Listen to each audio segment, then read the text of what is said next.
So I'll start with the pregnancy. And like throughout the pregnancy, it was fine, you know. Some days I was going in and my blood pressure was around like 138/80. Some days it was 126/70. So it was fluctuating. But during the first 2 trimesters, I was going in every 2 weeks to get my blood pressure checked. Then towards the mid of my second trimester, they were like, hey, listen, like, it's fine, it's under control, as long as you are taking your blood pressure at home every week. You know, if it goes above 140/90, then you need to be taking amlodipine every day. And amlodipine is one of the tablets that they give pregnant women. And actually after pregnancy, you can also use amlodipine. So I was checking it, you know, I'll check it every now and again. It was fine. And I remember texting Yummy one of the days and I was like, oh my God, babes, like, thank you so much for helping out at home. Thank you so much for picking up stuff with Irawa. You know, it's really showing in my blood pressure. Like, I'm taking things calmly. I'm not doing too much at home. I'm not stressed. You know, work was really busy. So I was allowed to focus on work versus going to work, looking after Irawa. So I had that support at home. And I remember I was like, oh my God, my blood pressure is really low. Like, it's great. And even with like some of my friends, when they're checking, oh, how's your pregnancy? One of my friends actually was pregnant. She was, you know, in and out of hospital like every other week. And I was like, you know, thank God, like my pregnancy has been smooth. You know, I didn't get as much morning sickness. I was tired, but it was probably a lot smoother than Irawa. So I was discharged from the hypertension unit. And he said, you know, as I mentioned, just take the amlodipine if your blood pressure goes above 140/90. So I would check it, my midwife and I would check the blood pressure quite frequently. Fast forward to my 3rd trimester, it was my bestie's wedding. So everybody knows Asira is probably like my best friend, as well as my young sister. So I joke with her and Tosin that, you know, I'm part of this triangle, we have to make this wedding the best. So during that week, the week up to the wedding, you know, I was at their house quite a bit. We were trying to get the decorations done. We was doing bits and pieces, but and then I was doing the cake. So I wouldn't say I was stressed. I was more excited. And I was planning her bridal shower. But the bridal shower planning wasn't stressful. You know, like my older sister and I would go out. We bought the stuff together on the weekends. Things were delivered to the house. The planning was quite seamless because we did it at a venue. My sisters took over the food, so I didn't do anything strenuous to get the bridal shower completed. So that was the bridal shower. Then the day after was the wedding. So as I mentioned, I had made the wedding cake. So I made the wedding cake I started on a Wednesday or Thursday. My mum and my sister came over, we joked, you know, there's a video of my mum like playing with my belly. So throughout all of the activities leading up to the wedding, I was feeling baby's movements. So I knew what baby's movements were. And I kind of rewind a little bit to when I was, I think, just the start of my 3rd trimester where I was having lower abdomen pains. So I was having lower abdomen pains and I was like, oh babes, like my stomach really hurts. So then I spoke to the midwife. She was like, oh no, it's fine. She checked baby position at the beginning of my 3rd trimester. She was like, it's fine, it's fine. Then around 32 or 33 weeks, I was like, it wasn't like I had reduced movements, but because I was having the lower abdomen pains, I went to A&E, well, the triage, they call it triage, where you can go in and check baby movements. So she was trying to, as I got checked in, actually no, sorry, I went in because I had a rash and my stomach was hurting me, that was it. I just had this random rash. So she was like, if you have this rash and your hands are itching you, it could be liver failure, so actually come into triage. That was the trigger to it, that was it. So I went in and she was trying to find baby's heartbeat. So when they put the circle thing and they put the monitor on the baby, and she was like, oh no, I can't find baby's heartbeat. In my mind, I was like, I know my baby's alive. I know my baby's in there because I felt her this morning. Like her movements have been okay today. So the student midwife calls one of the senior midwives. She comes in and she's like trying to find it. She's like, oh, this is weird. Like we can't find. In my mind, I was totally oblivious to it. I was like, yeah, I know my baby's okay. So then eventually the senior midwife finds it, she puts it like towards the top, and she was like, oh, your baby's breached. I was like, what? I was like, my baby's been head down for the whole of this pregnancy. So now I was like, baby breached, like, I was like, God forbid, like my baby's not breached, I'm gonna have a normal birth. Because immediately when I hear baby breach, I think about my older sister who had a cesarean because her first daughter was breached and she had to have 3 cesareans. I was like, I don't wanna have a cesarean. And I'll have to probably talk around this whole fear around cesareans and whatever it is. So I was like, my baby's not breached. And I was like, oh, I finally accepted that. I was like, fine, baby's breached, whatever it is. So then I remember when I got home, I started freaking out. I was like, oh my God, baby's breached. You know, I'm like 33 weeks. I've only got 7 weeks. And I spoke to my midwife about it, and she was like, we've got enough time for baby to turn around. Just make sure, you know, you just keep an eye on the baby's movements, all of that fun stuff. So I did, baby was moving, and I remember standing in the shower like 2 days after, and I was just like panicking. I was like, oh my God, my baby's breached, what's gonna happen? Me being me, on Google, I was reading up about breech babies, what happens and how they can change the baby's position, and you know, it has to get onto like 36 or 37 weeks before, you know, they have to start putting in a plan B. And then I started singing a song, and it was about Ianu, Ianu, Ianu, and I'll get the audio of the song. And I started singing about Ianu Ashele, you know, wonders are gonna happen, it's gonna be a miracle, my baby's not gonna be breached, I'm gonna have a normal birth. And I started, you know, professing and proclaiming those things, like no matter what, this baby is going to be born in a normal way. I'm not going to have a cesarean. So that's where the song Ianu, and actually before that, I always used to just sing random songs, and it would always have something to do with wonders or miracle or, you know, God's leading the way sort of thing.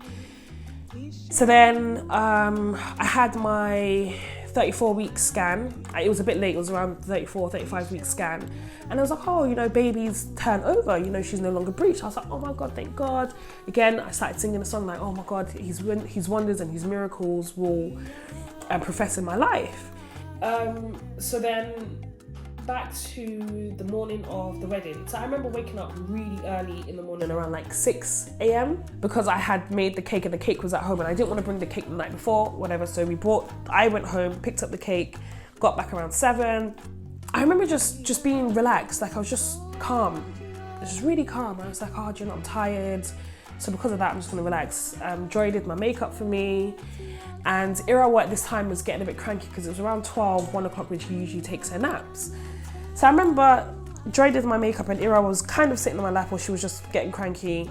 Then after I finished my makeup, I backed her. So I put her on my back. I was like, it's better for her to sleep now than for her to be cranky throughout the day, and I'm having to deal with being, you know, by B's side as well as being a mom and looking after my sister. I was like, let me just back her. So I put her on my back. She fell asleep, whatever it was. And this was around like 1 o'clock going on 1:15. And then Yummy went out to Costco to bring us some sandwiches. So then I moved around and I sat down, and I remember when he came in, he was looking at me, he's like, is everything okay? And I sat down, I was like, something's not right. And at this point, Ira was lying across me and I'm trying to do her hair to get her ready for us to start taking pictures. So I remember sitting there and I could just feel like a gush of liquid come out. I was like, uh-oh, that feels like my water has just broken. So I was like, Shay, be cool, be cool. I remember my older sister was there, my cousin was there, and people were like getting ready and being prepared to go out and take pictures. I'm sitting there thinking, oh my God, my water's just broken. It's B's wedding. It's now time for us to take pictures. In my head, I'm strategically planning how I'm going to get to the hospital without causing an alarm for everybody, but also still at least be in the pictures for my sister's wedding. It's B, like this is B, like I have to show in the video or something. And it's like, one of the crazy oxymorons of this day was, it was the happiest day of my life, but yet to be the saddest day. So at this point, I'm like, who can I quickly tell around me that something's not right? At this point, Yummy had gone back to, I think he went home to get changed or he wasn't there.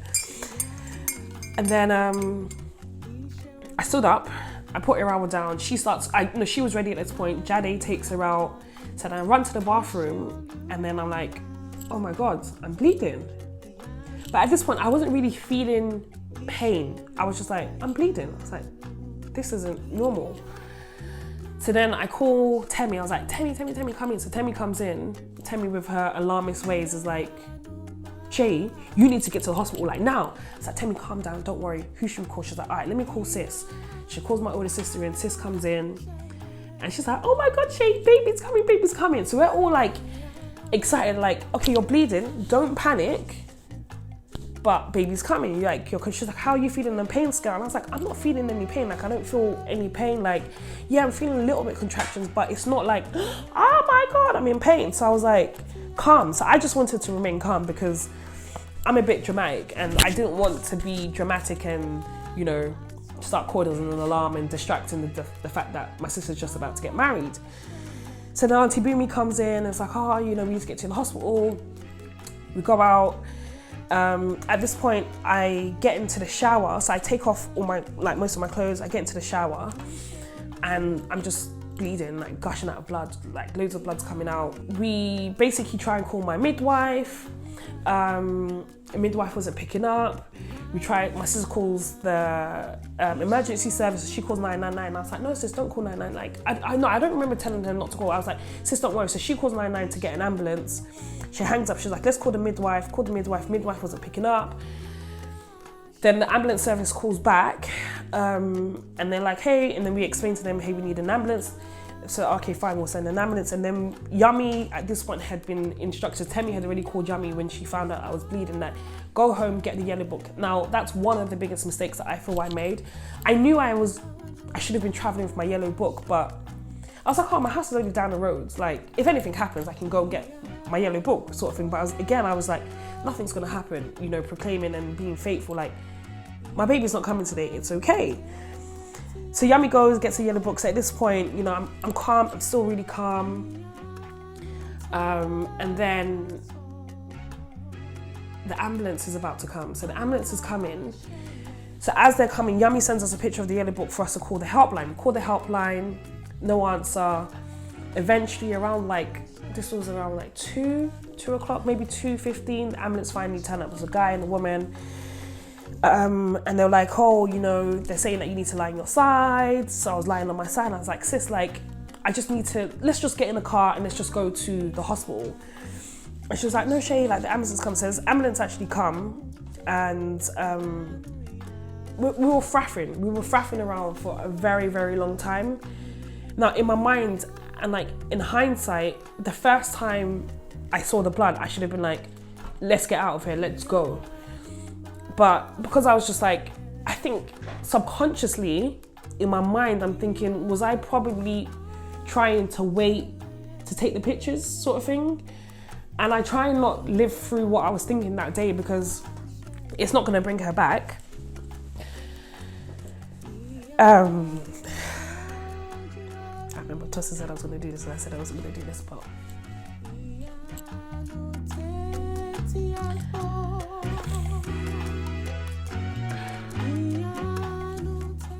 as I say, hindsight's a beautiful thing. I actually really thought I had dealt with this. Tossa, you've jinxed it.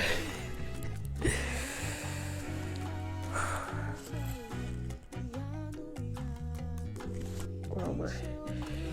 So it's around like 2 o'clock at this point, and we're fraffing around. Do I go to Basildon? Do I go to Queens? I was like, guys, like, Queens is my hospital. I have a very complicated pregnancy around the high blood pressure monitoring, so it's better for me to go to Queens because they will have my record. They say tea makes everything better. So I was like, let's go to Queens. And I remember sis was like, no, Shay, like, they're probably gonna have to take you to Basildon because it's the closest. I was like, it doesn't matter, it's the closest. So I'm there on my phone Googling, being the auditor. I was like, Googling, I was like, well, technically, Basildon and Grays are both like 22, 23 minutes away from where we are. Just take me to Queens. Then at this point, the ambulance guy's on the phone. He's like, oh, you know, I'm not familiar with this area. They're very nonchalant about everything. And I'm thinking in my head, like, can these guys not see, like, I'm 36 weeks pregnant, get me to the hospital? So at not one point did they think, oh my God, like, she's bleeding a lot. Even just like blood loss. Like one of the causes of death that I was actually reading about is well, in the placenta eruption is what actually was a cause of death, and we'll get to that, is because of the amount of blood you can lose, it can be quite fatal for both the mother and the child. So in my mind, I'm thinking, why were they not in tune with the fact that this person is losing a lot of blood? Let's stop faffing around, let's just get her somewhere. Anyway, he makes a decision against mine to take me to Basildon. So before we even decide that, so another ambulance comes, them two, oh, they're faffing, having a bit of a chit chat. Oh, I'm not from this area. Oh, so let's, you know, call it in. Let's call your, whoever they call. So they call somebody, and he was like, oh, we have to take her to Basildon.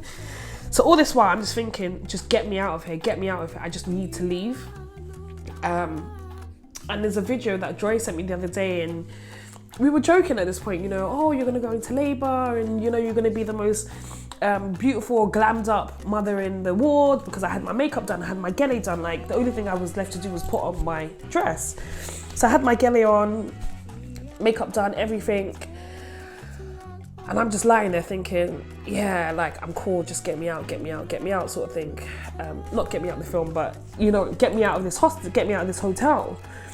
So then eventually they decide, okay, let's take it to Basildon. And I remember standing up, and I was like, another massive blood clot had just passed, and I was like, okay, this isn't good.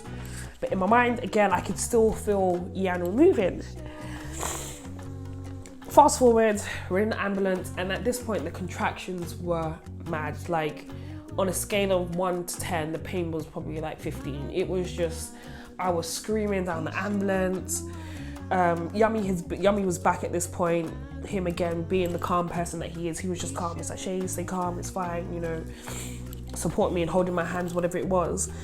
So in the ambulance, screaming. Now, one thing I failed to mention was, the other reason why I really wanted to go to Queens was because the ambulance service has said that there's roadworks and there was a bit of traffic. So I'm thinking, if there's roadworks in the traffic, go the opposite direction and take me to Queens. So when we were in ambulance, you could hear, like, obviously the sirens were on, and it's just really weird. I remember lying there, like, when one of the contractions had stopped, and I was like, oh, is this what it's like? Like, when you see all of those ambulances, like, driving past you on the road, like, I'm one of those ambulances now. I was like, oh my God, the sirens are on. So then he's like driving like a, it was a bit rough, and then he brakes and we almost get into an accident in the ambulance. I was like, please just get me to the hospital in one piece. Get to the hospital, and then there was like 15, maybe not 15, there was like uncountable number of people in the room. So then they were like, oh, where are you coming from? And I explained to them, Yummy was explaining, well, the ambulance and I were trying to explain to him, oh, you know, blood loss, she's 36 weeks pregnant, gave them my yellow book. They was like, oh, you're at Queens. I was like, yes, I'm at Queens. They was like, oh, because you've lost blood, we need to take more bloods from you. And I was like, see, this is the reason why I wanted to go to Queens, because at least they will have some form of record on their system versus having to phone Queens or whatever madness they had to do. So then we get into the room, and then the first thing they did was try and find baby's heartbeat. So then they, I remember it was a short black lady. She puts on the thing and she's like, again, trying to find exact same situation as when I went into the hospital the first time when I found out baby was breech. So she's putting the monitor on, and I'm just there, I'm like, oh my God, the pain's good. So then one of the midwives were like distracting me. She was like, oh, where are you coming from? You got makeup on, you look so beautiful. And I'm like talking to her, I was like, yeah, you know, and I was like, oh my God, everybody jinxed it, my baby's gonna come today. You know, still on like a high, like, oh my God, my baby's gonna be born on my sister's wedding day. Like, what the oxymoron? Like, oh my God, we're gonna be celebrating my sister's anniversary and my daughter's birthday, and, you know, just cracking all of those jokes. Then at this point, it didn't even occur to me until after. I was like, oh, like, they haven't said anything about baby, because I was too busy distracted having a conversation like, oh my God, I'm going into labor, trying to mentally prepare myself that, okay, how am I gonna have this baby? You know, getting into the mind frame of, all right, this baby's gonna be delivered, I don't want a C-section, the breathing exercise, all of that stuff. Next thing I see is like the consultant, and everybody's quiet. So I'm looking around thinking, why is everyone quiet? Like, what's going on? So I remember Abby Sola comes in, she was a consultant on the day, she was wearing blue, and I was like, all right, for the consultant to be here, something's wrong.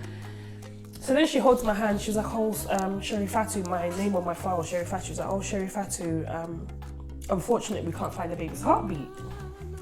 I was like, what? I was like, yeah, whatever. It's like, can you check again?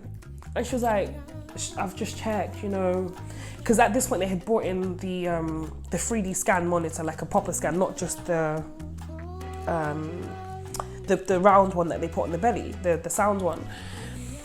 So then she was like, I'm sorry, and she was like, I'm really sorry, we've checked. And I was like, no, you're joking. And I was like, stop messing around, like, and I'm effing flaming at this point. I was like, no, I wasn't crazy, but I was like, stop messing around, like, my baby's coming today, just check again. She's like, okay, fine. So she checks again, and then she's showing me the scan, and she's like, here's baby's head, you know, and here's where we usually see the heartbeat. And I'm like, yeah, her heart's going to beat again, just wait, just give it 5 minutes, you know, this happens all the time, babies die and they come back, like, a miracle is going to happen. And I was like, at this point, it hasn't sunk in, and until today, as we speak about it in this video, I don't think it has sunk in, because I'm like, oh, she's gonna come back. Like, in my mind, I'm like, oh, she's coming back. Like, don't worry. So then she's like, I'm really sorry. So after she had checked like the 3rd time for me, she's like, I'm really sorry. We'll do everything we can to support you. We'll do whatever we can to kind of find out what's happened. I was like, what? Like, I was like, this has happened before. They couldn't find baby's heartbeat, and baby's heartbeat was there. I was like, I felt her. I can still feel her moving. She's like, oh no, you know, it's contractions, and you know, that happens, maybe it's just coming down the passageway. And I was like, no, she's still alive. And at this point I can see her badge, and I was like, oh, your name's Abby. I was like, oh, and you're a black woman, so you get it. I was like, you know what Iyano means, right? And at this point I'm getting irate. I was like, you know what Iyano means, right? You know what She's like, yes, I know. I was like, that means there's a miracle that's gonna happen, so you need to tap into that, and there's a miracle that's gonna happen, and she's gonna come back to life. And she was like, I know, it's just very difficult to take in. I was like, no, it's not difficult, it's not happening. Like, my baby is coming back to life. And then at this point, Yummy was like, Shay, like, stop. Like, because this point I'm getting, so then I start screaming. I'll probably wait for another few contractions at that point, and I'm screaming, gas and air, whatever it is. And then I think actually before I got irate, I told everyone, I kicked everybody out of the room. I was like, everybody needs to get out, everybody get out of this room. And then I made her check again. And then she was like, I'm really sorry. And then it kind of goes a bit blurry after that, because it was like a movie. It's like, this is a dream and I'm gonna wake up soon. And you know when you have those dreams where you remember bits and pieces of it? So after she left, so she walks out, and it's just me, Yummy, and Sean, who was a midwife, and Becky. So the 4 of us in the room now. Well, 5 of us, sorry. No, I can't count. Me, Becky, Sean, and Yummy. So that's 4 of us. And I was like, this isn't happening, this isn't happening. And I was like, I know, I'm really sorry, I'm really sorry. And then I was taking a lot of gas and air. So at this point I'm taking gas and air. And then random things came into my mind, like, you know, oh, he gets it. The importance of communication, the importance of communicating, the importance of a strategy, you know, like, just every time I took the gas and air in, I felt like there was this massive clarity. So at this point I was saying to Yummy, I was like, Yummy, like, this isn't happening. He was like, Shay, just accept it, don't worry, it's fine, we'll get through this. And I was like, no, like, get through what? Like, she's coming back. Like, when I give birth to her, a miracle's gonna happen. So all this while I'm just speaking, like, in my mind, like, I feel like I was trying to, do you know in those olden days where you hear stories of miracles happening when you read your Bible, and like, oh, you know, this happened, and just miracles as well. I was like, I'm going to be one of those people that in 5 years time, like, oh, did you hear about that woman that her baby died and it came back to life and she gave birth? That's in my mind, that is what I'm trying to tap into, that energy. That if this isn't happening, I'm either dreaming or a miracle's gonna happen. By the time I give birth to her, she's gonna be alive, and it's a big, massive mistake.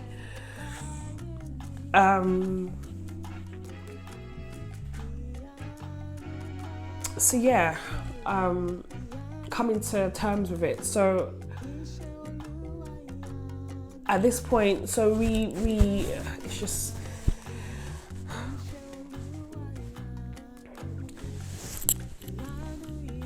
So this was around, so at this point it's around like 4 o'clock. And throughout the whole ordeal, I remember taking gas and air, and every time I would take gas and air, I was seeing different things. So there was a point where I remember like, I kept talking about my shepherd. I was like, oh my God, I need to call my shepherd that, I need to talk to people about this. Why did this happen? And I need to give a testimony in church. And I just kept thinking about people and women around me. I was like, nobody needs to go through this. And it was weird because in one of the recordings, I was like, oh yeah, record this. And I was talking about the importance of communication between me and God. And I kept thinking about this triangle that I see, like, with God's at the top, you have you at the bottom, and you have man. So I was thinking about the relationship between me and God, me and my husband, and me and the health services. And I was like, how do we get through this? So I was like, okay, my daughter's gone. How do I get through the birth of my daughter in the most pain-free way? So I kept saying to Becky and Sean, I was like, oh, we need to have a strategy. We need to make sure that at 4 o'clock, or when you give me my drugs, as I take gas and air, we need to have certain things in place. So as I take gas and air, I'm going to tell you what I need, and I'm going to communicate. Now, one of the craziest things that I was doing was using sign language. So around that time, Irawa was in nursery, and she wasn't as vocal at the beginning of her nursery days. And for some reason, she'll come home and she'll do random stuff. She'll be like, I'll be like, oh, say thank you, and she'll do this. Or she'll say please, and she'll do this. And she'll like, more, and I was like, she'll be doing it. So she was doing random things. So I went there, and I was like, are you teaching her sign language?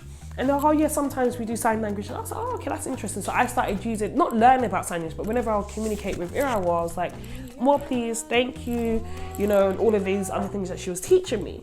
Now that was a profound learning that I had taken from her, that I was using as part of my communication with the midwives, because I was in so much pain physically and emotionally that I just couldn't comprehend what was happening. And the only way that I could communicate with them was through sign language. So for example, as I would, if I was in pain, I would like pain, and I was doing, it was like this kind of gesture, and I would like pain, or I would be like pain here, or I'd be pain on my chest. So I started using sign language to communicate with them. Now, initially, there was one of the midwives that was first there. She couldn't understand a thing. She just couldn't get what I was trying to say. The next thing you know, when Becky came in, when Sean came in, she immediately picked up the importance of what I was trying to say to them. And the minute they understood and I was able to communicate with them, things went a lot smoother. So then I was like, hey guys, like, I know my baby's dead now, but what we need to do is make sure that it's not dramatic. And in my mind, I was thinking, I remember when Abby Sola had told me that my daughter had died, she was like, oh, and I said to her, I was like, you know what this means, right? I was like, the statistics that are out there around black women and the mortality rates. And I was like, now I've just become another statistic. I was like, how can I be another statistic? Like, how did we go wrong? How am I another black woman that has lost her child? Like, why is my daughter another statistic in this 5 times more, being more likely to die? Like, this is absolutely insane. Like, when are we going to do something different? And I just kept referring to, like, my daughter's death isn't going to go unheard of, or something has to come from her dying. That she's not going to just come to this world and it just be pointless. So I remember I kept saying that to Sean. I was like, oh, the importance of communication and a strategy, and we need a strategy, and I need a way out of this, and this is what we're going to do. So every time I take gas and air, I will communicate to you what I need. You would tell me what I need to do in the next hour. When are you going to give me my drugs? So that's how we started communicating, and I was using sign language. So the minute we were able to communicate and they understood what I needed and what they needed to give me, it was fine. And there was even a point where, like, Yummy and I were like bickering. He was like, Shay, calm down, you're taking too much of this gas. And I was like, no, leave me. And then he finally got it, and I was like, oh my God, like, he gets it. Like, he gets it, God gets it, and man gets it. And I was like, oh, we need to think about the beginning, middle, and the end of this. And we're at Yummy and I at the beginning, the nurses were the middle, and we have to work to some form of end with this death. And it was just like, all of these random things were coming to my head, and I was like, Yummy, record this, Yummy, do that. So then at this point, it's like 6 o'clock. And I remember on the paper that I wrote, so they moved me to another room. And then as we get to the room, I was like, oh, can we have a minute silence? So between 6:13 and 6:14 p.m, we did a minute silence for her. And then, again, so much pain. So then after we did a minute silence, she was like, we need to give you something for the pain because the gas in there was no longer working. And at this point, we had passed the stage of doing an epidural, and there was like, there's no point. So then she was like, oh, there's different options. So she walked me through the options. And then I remember saying like, we decided on an injection, and I think the injection was called perinatal or something like that. I'll check and I'll put, or Tosin, my editor, will put the name of the drug that they eventually gave me. It was an injection in my leg, and I actually still have a bump on the side of my leg from this injection because I think they gave it to me like 2 or 3 times. So we decided that, okay, so at this point, when we had decided they had gone and got the drugs, it was around like 6:45-ish. So then I remember saying, oh, do you know what, it's 7 o'clock, you know, give me the drug. And again, a plan and a strategy. Now, rewind a little bit to when I was in the other room. Becky, one of the midwife, she was like, she left and she came and she was like, what do you do for a living? And I was like, oh, I work in strategic sourcing, or I work in like strategy and business development. I'm like a project manager and I do various things. She's like, oh my God, that makes sense. And I was like, what do you mean? She was like, you seem like you need to be, not in control, but you always have a plan, and you need to have a plan, and you need to have a strategy. And I was like, yeah, like I need to have a plan of what I'm going to do. And that kind of talks to me as a person. But I think most importantly, it talks to my fear and my relationship with the NHS and medication. And we'll kind of probably have a whole nother video. And that's one of the other discussions that I think we need to have. But it was like, for me, I didn't want to just be a, how does Sheila pull it on LBC? I didn't want to be, she said, you need to be a participant in your journey versus just being a passenger. And that was, for me, one of the most important things. Like, I had to be an input in terms of the care they were giving me because of certain mistakes that I had done with Irawar, and even just through just my parents and them with high blood pressure and what my dad went through with the NHS, and that's a whole another discussion. So around 7 o'clock, I was like, oh, we have to take the injection. I'm gonna hand over the baton to Yummy, he's in control. So around like 7:15, I think they eventually gave it to me as per my medical records. Then at this point, I'm like trying to like fall asleep. I'm like dozing off. But after I took that injection, my mind goes completely blank. Like, I don't have much recollection of what happened after that injection. That was the last thing I remember fully of what happened from beginning to end. Now, everything else from this 7 p.m. onwards is a bit of a blur, and I'm going to go in and out of it based on discussions and conversations I've had with like Diala and Yummy, and I've also spoken to Sean about it. So apparently what happens is, after they give me an injection, I'm like falling asleep, like I'm trying to rest or whatever it is. Now, eventually, Iyanul is born at 8:19.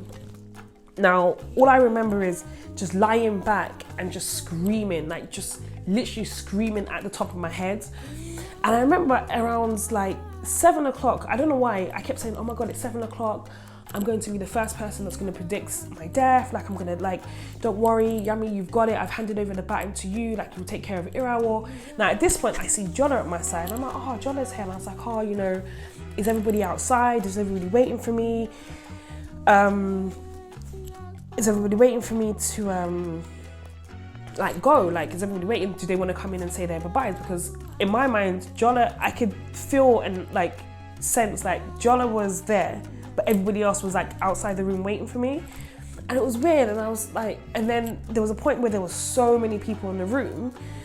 Now apparently that was, Sean had requested for help for extra people to come in the room. But the piece that I totally didn't remember until Sean reminded me was when they were doing the handover. So I think they were doing the handover around, like, they do the handover around 7:30 to 8. So then the team had come in. I remember it was a man, it was a black man, short bald head. I remember he was talking and they were doing a handover in terms of what had happened, and as they do this whole medical stuff. I remember at one point I woke up and I was like, no, everyone be quiet. And I was like, Diola. And again, me taking command of the room and feeling like I have to have a say in this handover process because I don't want them to just forget different pieces of what's working for me. At the end of the day, I'm the one that's in care, so they need to hear how this is going to, like how we're going to run the show sort of thing. So I remember saying, Diola, you need to talk to Sean. They need to know what this means. And I was trying to explain to them the different sign language signs and, you know, what I wanted them to do in terms of when I take gas and air, that is the time that we have to talk and strategize. Like I actually felt like I was in the war room. Like, okay, what's the next battle plan sort of thing? Like, so I was like, Jola, you talk to Sean, you understand, let Sean tell you everything of how it works. You missed who's in charge here, and he was like, I'm the one that's in charge. I was like, okay, well, what I need to do, and I remember explaining to him, blah, blah, blah, blah, blah. I was like, my husband's in charge, all of this, like, and then I kind of fell back and went to sleep.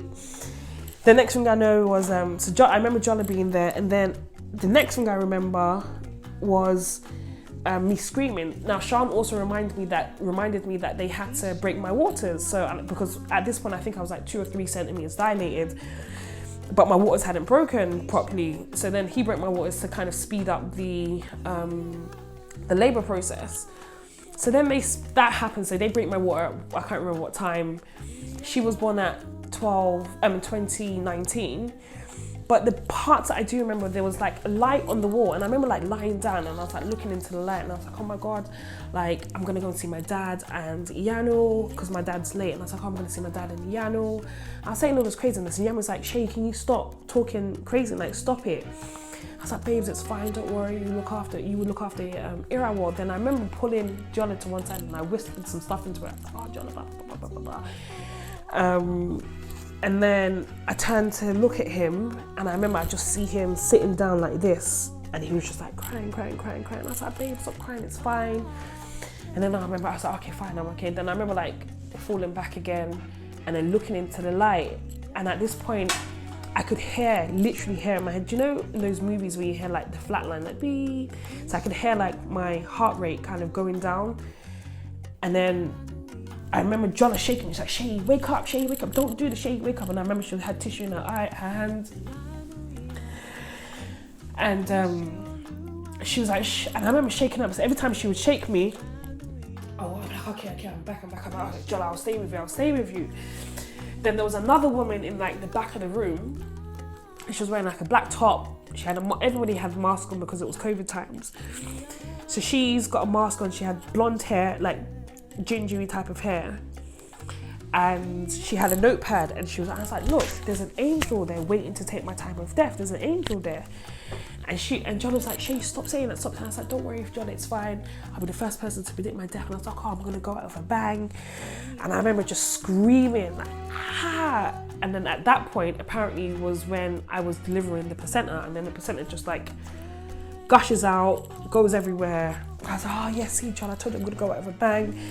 And John was like, Shay, like, what are you talking about? Like, stop it, sort of thing. And I remember just like I just kept falling back and then looking into the light, like, oh, this is the time, like, it's my time to go. Then then either John will shake me or something like, no, Shay, this is not, don't do that, like, keep fighting. And I'll come back and I'm like, okay, I can do this. And that happened for however long. So then eventually, I think they gave me something else to eventually put me to sleep. So I fell asleep, and then I remember waking up, it was probably like 11 o'clock. No, actually before that happened, I remember like seeing Yummy and Jola like hugging, and they were like crying. And Jola's like, don't worry, we've got you. And then, yeah, so then I think I remember waking up in the middle of the night. So at this point it's like 11 o'clock, and Jola stayed over that night. And then the nurse on duty that night, she's like, oh, do you want to see baby? And I was like, no, not really. And Yummy was like, and she's like, oh, do you want to take pictures? So she's like, oh, do you want to take pictures? And I was like, no, I don't.